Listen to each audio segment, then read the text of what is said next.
brought to you by Sensodyne K। अभी लेके आए सेंसोडेंट के टूथ का करंट गॉन तो लाइफ का करंट ऑन। मैंने गृह मंत्री अमित शाह का इंटरव्यू नहीं किया है, मैं फिर कह रहा हूं, एक ऐसा नेता आपका बहुत रोजमर्रा का मिलना तो रोजमर्रा का है और ऐसा नेता जिससे आप हर सवाल पूछ सकते हैं, ऑफ रिकॉर्ड में बात कर सकते हैं कि ये है या नहीं है, खुलकर जवाब देना और कहना कि ये गलत है ये सही है। तो आपने कभी उनसे पूछा कि उनके और योगी आदित्यनाथ के बीच अदावत की जो खबरें चल रही हैं, जिसको अरविंद केजरीवाल के बयान के बाद और हवा मिली, उसमें क्या सत्य है? ये 2022 के अंदर मैंने उनसे पूछा था ऑफ रिकॉर्ड में, उन्होंने कहा ऐसा कुछ नहीं है, लोग सिर्फ बात करते हैं, हमारे बीच में ऐसी कोई चीज नहीं, हम हर रोज बैठते हैं। और उन्होंने ये कहा कि आज भी आप लोगों से पहले मैं उनके साथ बैठा था, बातचीत की थी, हमने क्या स्ट्रेटेजी रहनी चाहिए।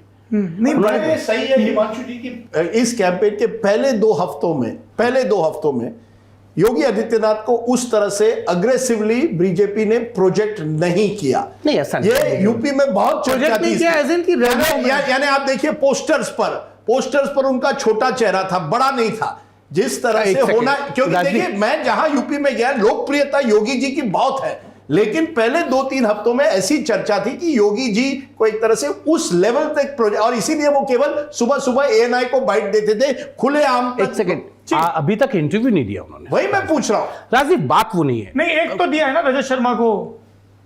हाँ, मतलब वैसा उनका नहीं फैक्चुअली करेक्ट। हाँ, मतलब वैसे वो बहुत ज्यादा इंटरव्यू, हाँ, लेकिन जो अमूमन होता था, बल्कि हमने भी क्या, हमारे यहाँ भी मंजीत नेगी को 10 मिनट का उन्होंने वैसे, हाँ, मंजीत नेगी को आज तक में दे रखा है। लेकिन मेरा ये कहना वो उस तरीके से नहीं है, लेकिन उनके भाषण, उनकी जो अटैक है, जो उनका डिमांड है, वो एक चीज बताता है कि भारतीय जनता पार्टी में एक ऐसे नेता अब आ रहे हैं प्रधानमंत्री नरेंद्र मोदी के पास, जो क्राउड खींच सकते हैं, जिनको लोग पसंद करते हैं सुनना। अच्छा, नरेंद्र मोदी के इंटरव्यू का बताइए। मैंने नरेंद्र मोदी जी का इंटरव्यू किया और कॉन्फिडेंट आदमी, कोई चीज नहीं, आए और कहा कि कहां पे हुआ था इंटरव्यू? ये पटना के इको पार्क में हुआ। ओके।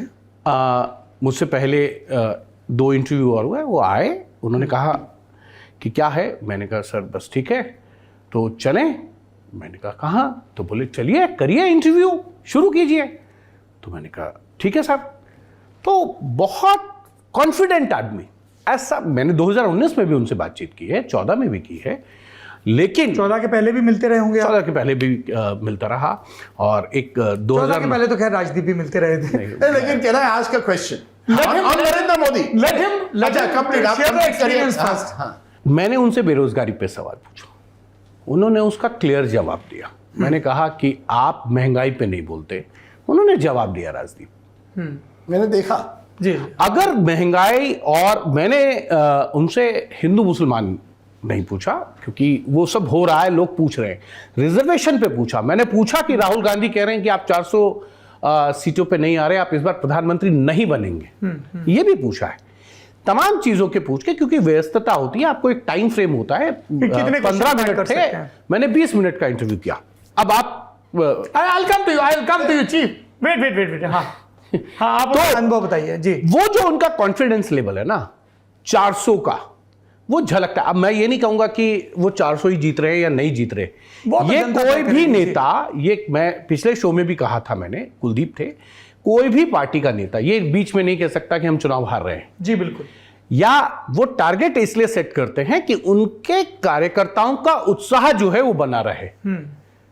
मैंने अमित शाह से एक बार पूछा कि सर आप तो 200 पार की बात कर रहे थे अब की बार बंगाल में, तो उन्होंने कहा तो क्या, अगर नहीं करते तो क्या होता है, 70-80 भी आते हैं। यह उन्होंने कहा कि ये होता है कि आप कार्यकर्ताओं का मॉरल बूस्ट करते हैं, उत्साह आता है उसको कि हम हैं।